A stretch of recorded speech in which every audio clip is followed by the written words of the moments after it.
Assalamualaikum warahmatullahi wabarakatuh. Saya Tika Nuraisyah ingin menjelaskan tentang perubahan masyarakat Indonesia pada masa penjajahan dan tumbuhnya semangat kebangsaan. Kita mulai dari kedatangan bangsa-bangsa barat ke Indonesia. Keunggulan lokasi berperan sangat penting bagi kegiatan ekonomi, komunikasi, dan transportasi masyarakat Indonesia. Keunggulan ini merupakan salah satu faktor pendorong datangnya bangsa-bangsa asing ke Indonesia. Yang selanjutnya adalah latar yang membelakangi kedatangan bangsa barat ke Indonesia.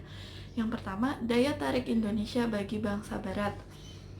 Lokasi mempengaruhi perbedaan iklim dan kondisi tanah antara Indonesia dan Eropa.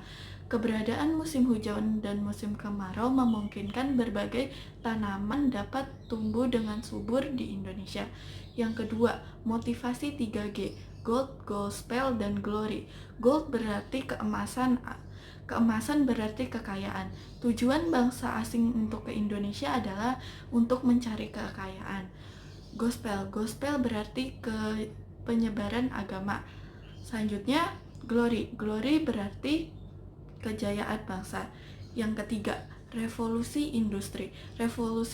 Industri adalah perubahan secara menyeluruh dalam memproduksi barang. Yang tadinya kita hanya menggunakan tenaga manusia dan tenaga hewan. Sekarang kita dapat menggunakan tenaga mesin. Yang selanjutnya, kedatangan bangsa barat di Indonesia yang diawali dengan kedatangan bangsa Portugis di Maluku. Perjalanan bangsa Portugis mencari sumber rempah-rempah diawali dari kota Lisabon, Portugis. Portugis menjalani hubungan dagang dengan Maluku pada tahun 1512 di bawah pimpinan Antonio de Abreu dan Francisco Serrao. Yang kedua, ekspedisi Inggris. Persekutuan dagang milik Inggris diberi nama EIC, East Indian Company. Pengaruhnya tidak terlalu besar karena Inggris terdesak oleh Belanda. Yang ketiga, kedatangan bangsa Belanda di Jayakarta. Momen inilah kemudian menjadi mata rantai kekuasaan VOC dan Belanda pada masa berikutnya. Selanjutnya kita akan membahas kondisi masyarakat Indonesia pada masa penjajahan. Yang pertama, pengaruh monopoli dalam perdagangan. Sebagai contoh, pada saat melakukan monopoli rempah-rempah di Indonesia, VOC membuat sebuah perjanjian dengan kerajaan-kerajaan di Indonesia. Adu domba yang dilakukan Belanda dapat terjadi terhadap kerajaan yang satu dengan kerajaan yang lain. Yang kedua, pengaruh kebijakan kerja paksa. Selain untuk kepentingan pertahanan dan militer, jalur tersebut merupakan penghubung kota-kota penting di Pulau Jawa. Jalur Anyar Panarukan sebagian besar dilakukan oleh tenaga manusia.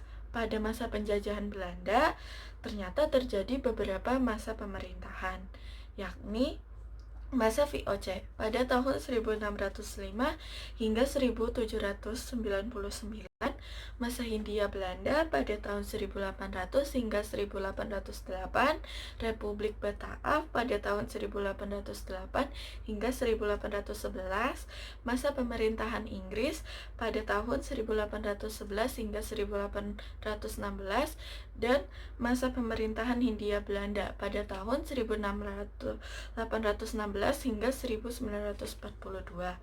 Yang ketiga, pengaruh sistem sewa tanah. Pada masa tersebut meletus perang di Eropa antara Perancis dan Belanda. Oleh karena itu, tanah-tanah yang dikuasai dan digunakan oleh rakyat itu bukan miliknya, melainkan milik Raja Inggris, sehingga mereka wajib memberikan sesuatu kepada Raja Inggris. Sistem tersebut memiliki beberapa ketentuan, yakni petani harus menyewa tanah meskipun itu miliknya. Yang kedua, harga sewa tanah tergantung kepada kualitas tanah. Yang ketiga, pembayaran sewa tanah dilakukan secara tunai. Yang keempat, bagi yang tidak memiliki tanah dapat dikenakan pajak. Pelaksanaan sistem sewa tanah tersebut dianggap gagal. Beberapa faktor kegagalan pelaksanaan sistem sewa tanah yakni sulit menemukan pajak pemilik tanah karena tidak semua rakyat memiliki tanah yang kualitasnya sama. Yang kedua, sulit menentukan luas dan tingkat kesuburan petani. Yang ketiga, keterbatasan jumlah pegawai. Yang keempat, masyarakat desa belum mengenal sistem uang. Yang keempat, pengaruh sistem tanam paksa. Pada tahun 1870 keluar Undang-Undang Agraria yang mengatur tentang prinsip-prinsip politik tanah di dalam negeri jajahan, yang menegaskan bahwa pihak swasta dapat menyewa tanah, baik tanah pemerintah maupun tanah rakyat. Yang kelima adalah perlawanan terhadap kolonialisme dan imperialisme. Pada masa lalu, Indonesia hanya dianggap sebagai sebuah provinsi oleh Belanda, namun tidak diperlakukan sama halnya dengan masyarakat Belanda di Eropa. Indonesia melakukan berbagai perlawanan. Yang pertama adalah perlawanan terhadap persekutuan dagang, yaitu pada saat Sultan Ba'abua yang mengusir Portugis. Penyebab utamanya adalah Portugis menghalangi Belanda dengan Tidore dalam berdagang. Yang kedua, perlawanan Aceh. Perlawanan masyarakat Indonesia terhadap Portugis juga dilakukan di Aceh atau di Pulau Sumatera pada masa Sultan Iskandar Muda yang terjadi pada tahun 1607 hingga 1639. Armada Aceh telah mempersiapkan untuk menyerang kedudukan Portugis di Malaka. Yang ketiga, ketangguhan ayam jantan dari timur. Sultan Hasanuddin adalah Raja Goa di Sulawesi Selatan. Pada saat itu, kerajaan Goa dan Bone melakukan perselisihan dan dimanfaatkan VOC. VOC melakukan adu domba dan VOC mendukung Bone menang saat perang, dan Sultan Hasanuddin disuruh menandatangani perjanjian yang disebut sebagai Perjanjian Bongaya. Isi Perjanjian Bongaya adalah Belanda memperoleh monopoli dagang rempah-rempah di Makassar. Belanda mendirikan benteng pertahanan di Makassar. Makassar harus melepaskan daerah kekuasaannya berupa daerah yang di luar Makassar. Yang keempat, Arupalaka diakui sebagai Raja Bone. Yang keempat, serangan Mataram terhadap VOC. Keberadaan VOC di Batavia dan pusat kerajaan Mataram, Belanda diizinkan mendirikan benteng gudang yang disebut loji untuk kantor dagang di Jepara pada tahun 1615. Indonesia juga melakukan perlawanan terhadap pemerintah Hindia Belanda. Pada abad 19 merupakan puncak perlawanan rakyat Indonesia di berbagai daerah untuk menantang pemerintah Hindia Belanda. Semua perlawanan dipadamkan dan Indonesia mengalami keruntuhan. Yang pertama adalah Perang Sapura di Ambon. Ketika Belanda kembali di Indonesia pada tahun 1817, rakyat Ambon mengadakan perlawanan yang dipimpin oleh Thomas Matulesi atau Patimura. Patimura memimpin perlawanan di Sapura dan berhasil merebut benteng Belanda serta membunuh Residen van den Broek. Yang kedua adalah Perang Padri di Sumatera Barat pada tahun 1821 hingga 1838. Mereka terpengaruh oleh pembaharu Islam di Timur Tengah dan menggelorakan semangat kembali pada kebangkitan Islam. Dengan siasat tersebut, Belanda akhirnya menang, yang ditandai dengan jatuhnya benteng pertahanan terakhir Padri di Bonjol tahun 1837. Perang ini dipimpin oleh Tuanku Imam Bonjol. Yang ketiga adalah Perang di Ponorogo pada tahun 1825 sampai 1830. Pajak-pajak yang diterapkan pemerintahan Hindia Belanda dan kebijakan ekonomi lainnya menjadi sumber penderitaan rakyat, yang ikut juga melatar belakangi perang di Ponorogo. Beberapa tindakan Belanda yang dianggap melecehkan harga diri dan nilai-nilai budaya menjadi penyebab kebencian rakyat. Adalah Perang Aceh. Taktik yang paling mujarab adalah dengan mengadu domba antara bangsawan dan ulama. Sultan Aceh Muhammad Dausia ditawan pada tahun 1903 dan diasingkan hingga meninggal di Batavia. Yang kelima adalah perlawanan Sisingamaraja di Sumatera Utara. Perlawanan terhadap Belanda di Sumatera Utara dilakukan oleh Sisingamaraja XII. Perlawanan ini yang dinamakan juga Perang Batak. berlangsung selama 29 tahun. Pertempuran diawali dari Bahal Batu yang menjadi pusat pertahanan Belanda pada tahun 1877. Untuk menghadapi Perang Batak, Belanda menarik pasukan dari Aceh. Yang keenam, Perang Banjar. Perlawanan dilakukan oleh Prabu Anom dan Pangeran Hidayat pada tahun 1862. Pangeran Hidayat menyerah dan berakhirlah perlawanan Banjar di Pulau Kalimantan. Yang ketujuh adalah Perang Jaraga di Bali. Perang Jaraga berawal ketika Belanda dan kerajaan di Bali bersengketa tentang hak tawan karang. Yang selanjutnya kita akan membahas tumbuh dan berkembangnya semangat kebangsaan. Yang pertama adalah latar belakang munculnya nasionalisme. Berbagai kejadian di dalam negeri atau sering disebut faktor internal yang melatar belakangi pergerakan nasional, misalnya perluasan pendidikan, kegagalan perjuangan, perasaan senasib, perkembangan organisasi. Beberapa peristiwa seperti kemenangan Jepang atas Rusia dalam Perang 1905 dan perkembangan berbagai organisasi pergerakan nasional di berbagai negara juga menjadi faktor eksternal pendorong pergerakan di Indonesia. Itu adalah organisasi pergerakan nasional di Indonesia. Yang pertama adalah Budi Utomo. Pada awal abad 20 sudah banyak mahasiswa di kota besar, terutama di Pulau Jawa yang sudah sepakat untuk memperjuangkan nasib rakyat dengan memajukan pendidikan. Pada tanggal 20 Mei 1908, mereka sepakat untuk mendirikan organisasi yang diberi nama Budi Utomo dan menunjuk Dr. Sutomo sebagai ketuanya. Yang kedua adalah Sarekat Islam. Akibat persaingan yang tidak sehat ada antar pedagang pribumi dan pedagang Tiongkok, pada tahun 1911 dibuatlah Sarekat Dagang Islam oleh Ki Haji Samanhudi dan R.M. Tirto Sudiroyo di Solo.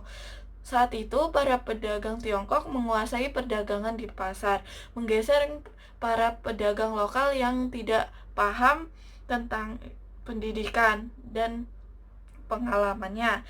Yang ketiga adalah Indis Partij. Akhirnya Dewi Dekker dan Cipto Mangunkusumo dan Suwadi Suyarningrat ditangkap dan dibuang ke Belanda.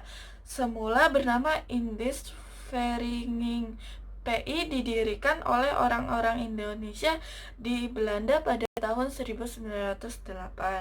Yang keempat adalah Perhimpunan Indonesia. Diperlukan aksi massa yang dipercaya pada kekuatan sendiri untuk mencapai Indonesia merdeka, anasir yang berkuasa dan esensial. Yang terakhir adalah Partai Nasional di Indonesia. PNI didirikan oleh Insinyur Soekarno pada tahun 1927 di Bandung. Tujuan PNI adalah Indonesia merdeka dengan ideologi nasionalisme. Yang tiga adalah pergerakan nasional pada masa pendudukan Jepang yang diawali dengan proses penguasaan di Indonesia. Jepang merupakan negara industri yang sangat maju dan sangat besar. Jepang menginginkan bahan baku industri yang ada di Indonesia untuk kepentingan ekonominya. Yang selanjutnya adalah kebijakan pemerintah militer Jepang. Pada saat kependudukannya di Indonesia, Jepang melakukan pembagian 3 daerah pemerintahan militer, yakni pemerintahan angkatan darat yang di Sumatera dengan pusat di Bukit Tinggi, pemerintahan angkatan darat untuk Jawa dan Madura dengan pusat di Jakarta. Yang ketiga adalah pemerintahan angkatan laut yang berpusat di Makassar. Program yang paling mendesak bagi Jepang adalah mengerahkan seluruh sumber daya yang ada di Indonesia untuk tujuan perang. Kebijakan tersebut adalah yang pertama, membentuk organisasi-organisasi sosial. Di antaranya adalah Gerakan 3A, Pusat Tenaga Rakyat, Jawa Hokokai, dan Masyumi. Yang kedua adalah pembentukan organisasi militer. Di antaranya adalah Seinandam, Fujinkai, Keibodan, Heiho, dan Pembela Tanah Air. Yang ketiga, pengerahan Romusa. Jepang melakukan rekrutmen anggota Romusa dengan tujuan mencari bantuan tenaga yang lebih besar untuk membantu perang dan melancarkan aktivitas Jepang. Yang keempat, eksploitasi kekayaan alam. Pengaruh kekayaan alam dan harta benda dimiliki bangsa Indonesia jauh lebih kejam daripada pengerukan yang dilakukan oleh Belanda. Yang selanjutnya adalah sikap kaum pergerakan. Bentuk perjuangannya adalah melakukan perlawanan bersenjata di samping perjuangan yang dilakukan dengan memanfaatkan organisasi-organisasi yang telah dibentuk oleh Jepang. Yang keempat adalah perubahan masyarakat Indonesia pada masa penjajahan yang ditandai dengan perubahan pada masa kolonial Barat. Yang pertama adalah perluasan penggunaan lahan. Penambahan jumlah lahan untuk tanaman ekspor dilakukan di berbagai wilayah di Indonesia. Yang kedua, persebaran penduduk dan urbanisasi. Tujuan utama transmigrasi pada masa tersebut adalah untuk menyebarkan tenaga kerja murah di berbagai perkebunan di Sumatera dan Kalimantan. Yang ketiga adalah pengenalan tanaman baru. Pengaruh pemerintahan kolonial Barat di satu sisi memiliki pengaruh positif dalam mengenalkan berbagai tanaman dan teknologi.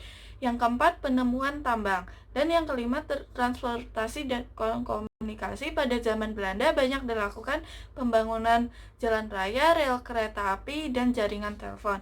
Yang keenam, perkembangan kegiatan ekonomi. Yang ketujuh, mengenal uang. Yang kedelapan adalah perubahan pendidikan. Pertama adalah pendidikan yang dikembangkan oleh pemerintah, dan yang kedua adalah pendidikan yang dikembangkan oleh masyarakat. Pusat-pusat kekuasaan Belanda di Indonesia di berbagai kota menjadi pusat pertumbuhan sebagai sekolah di Indonesia. Yang ke-9, perubahan dalam aspek politik.